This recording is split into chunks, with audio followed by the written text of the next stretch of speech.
Good morning. So whenever they asked us to do this, we had purpose. I'm getting signals from the back. Can you hear us, Jimmy? Oh, sorry. Okay. I was told that we had to do, or that we asked to do a speech and stuff. And so originally we were going to write a letter to y'all and send it as a gift, but instead we're just going to read it. See if I can not cry. So, dear Dennis and Susan, all I can simply say is thank you. That may be small and probably repeated to you 100 times now, but I think that's a true testament of what God has done through the both of you. If you take each and every thank you you've received and flip it upside down, you would see every sacrifice you've given and every piece of advice you've gifted that ended up being God's voice and not your own. You would also notice that on the other side of each thank you is a heart that's walked away better and wiser and sometimes even closer to God because of you.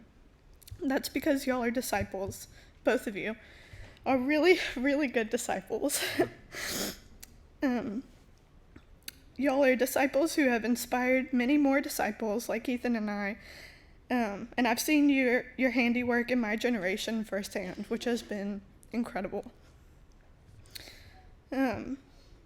Your handiwork that you've inspired us with and that y'all have taught us and led us through can be really daunting sometimes because y'all make us do things that we're scared of. But both of you have done an amazing job shepherding all of us.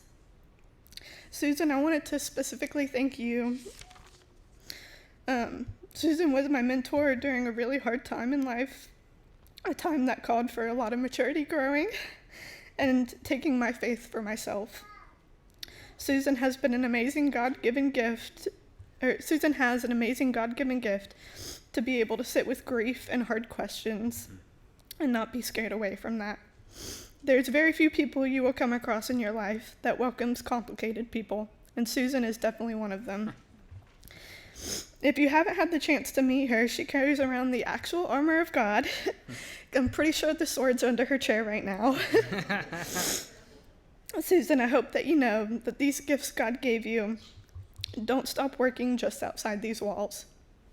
They don't stop working when you're quote-unquote off the clock. And I hope that you know that they have been given to us and to me through you. Your wisdom and direction has given comfort to my soul, and all I can simply say is thank you. Truly, thank you. Y'all can clap for her. She did a good job.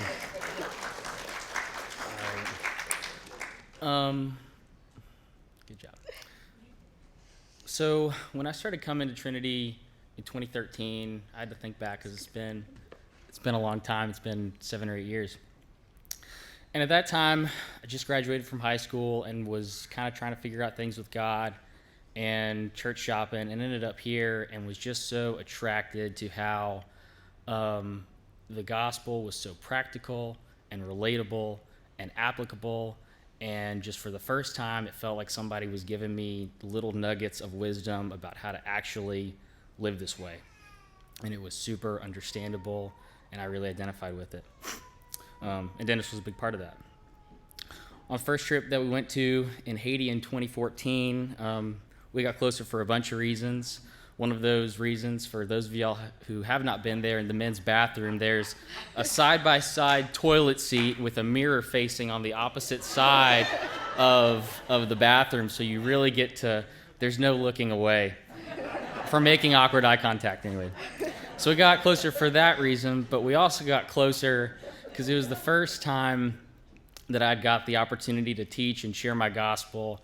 And Dennis was a big part on that trip of just kind of giving me the first bits of confidence with how to share my story of what Jesus was doing in my life and sharing that with other people to tell them what he could offer to them. So thank you for doing that all those years ago. And as I've grown in my walk and opportunities have come to serve and presented themselves, Dennis, you've been one of the strongest supporters. From leading Dave Ramsey classes to small groups to youth group and mission trips and everything else, You just encouraged us, and every time we've got the itch to do something, you've told us to pick up the ball and run.